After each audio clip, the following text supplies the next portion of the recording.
You have no idea what's coming.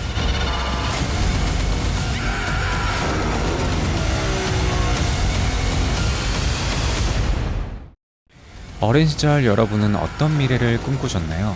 과거를 생각해보면 우리가 상상으로만 꿈꾸던 것들이 이제는 너무나 당연한 일상으로 다가온 것들이 많은데요. 화상전화, 전기자동차, 스마트폰, 자율주행 등 과거에는 상상만 할 수 있었던 것들이 이제는 우리의 곁으로 다가와 있죠. 오늘은 앞으로 미래에 우리에게 일어날 수도 있는 혹은 우리를 상상의 나래로 만들어줄 넷플릭스 SF 작품 4편을 소개해드리겠습니다.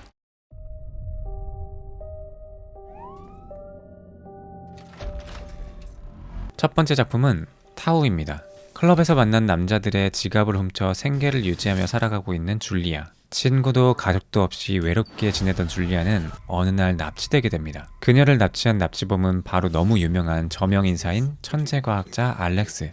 그는 자신의 실험을 완벽하게 하기 위해 줄리아를 납치한 뒤 다른 피실험자들과 함께 감금한 뒤 생체 실험을 계획하고 있습니다. 그녀는 납치된 뒤 정신을 차린 뒤였지만 실험실에 묵힌 채 움직이지도 말을 할 수도 없는 상황이었습니다. 그리고 생체 실험이 진행된 뒤 줄리아는 과거의 기억이 보이기 시작하는 이상현상을 겪게 되죠. 실험이 계속해서 진행되는 중 그녀는 가위를 훔쳐 탈출하려 하지만 인공지능 타우가 그녀를 막아섭니다. 마침내 타우에게 계속 감시를 당하던 줄리아는 목 뒤에 실험 장치를 이식하게 되고 이 과정에서 타우와 이야기를 주고받으며 친해지게 됩니다. 마침내 실험이 모두 끝나고 알렉스는 증거를 인멸하기 위해 실험체를 모두 죽이고 타우마저 삭제하려고 합니다. 타우와 줄리아는 과연 살아남을 수 있을까요?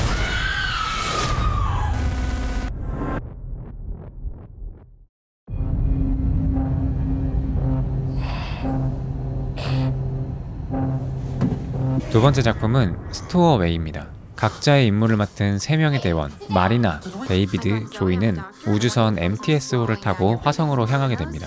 애초에 MTS호는 2인용으로 설계됐으나 임무를 위해 3인용으로 개조되었고 이런 개조에도 우주선은 아무런 문제 없이 정상 궤도에 오르게 됩니다. 그러던 어느 날 우주선을 둘러보던 마리나는 바닥에 떨어진 피 자국을 발견하게 되는데요. 분명 주치의가 건강 상태를 잘 확인한 상태였기 때문에 피를 흘릴 사람이 없어서 의심이 커져만 가게 됩니다. 그녀는 피 자국이 있던 곳에 천장을 뜯어보게 되고 그곳에서 기절한 마이크를 발견하게 됩니다. 그는 우주선의 엔지니어 중 한 명이었고 그것 외에는 아무것도 기억하지 못하는 상태였는데요. 이상한 의심도 잠시, 그는 좋은 사람이었고 대원들은 그에게 일감도 나눠주면서 같이 생활하게 됩니다. 하지만 한 명이 더 추가되면서 정해진 산소량보다 더 많이 쓰게 되는 문제가 발생하게 됐는데요.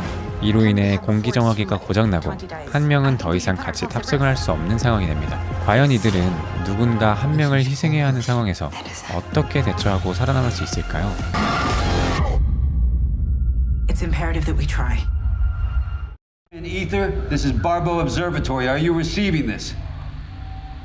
세 번째 작품은 미드나이트 스카이입니다. 지구가 종말하기까지의 상태가 되어버린 2049년. 살아남은 이들은 우주 식민지로 대부분 떠났지만 시한부 선고를 받은 천문학자 어거스틴은 홀로 북극 바르보 전망대에 남게 됩니다. 그리고 모두가 떠나고 3주가 지난 뒤 어거스틴은 우연히 천문대에서 아이리스라는 한 여자아이를 발견하게 됩니다. 어거스틴은 아이리스를 살리기 위해 우주 식민지로 보낼 방법을 찾게 되고 인류가 멸망하기 전 우주 탐사를 떠난 에테르오가 지구로 기환 중이라는 것을 알게 됩니다. 그녀를 에테르오에 태워서 우주로 보내기 위해서는 탐사선과 교신이 필요했는데요. 어거스틴은 이를 위해 바르보 천문대를 떠나 하젠 호수로 이동하게 됩니다. 하지만 이미 인간이 살 수 없는 환경이 되어버린 지구, 추위와 눈보라, 그리고 환경오염 등 많은 위험이 어거스틴의 이동을 어렵게 만들었지만 마침내 그는 하젠 호수에 도착하게 됩니다. 그리고 그곳에서 에테르호와 교신을 시도하게 되는데요. 과연 어거스틴은 홀로 남은 어린 소녀 아이리스를 멸망해버린 지구로부터 무사히 탈출시킬 수 있을까요? It's just slipping away. That's why I have to contact them.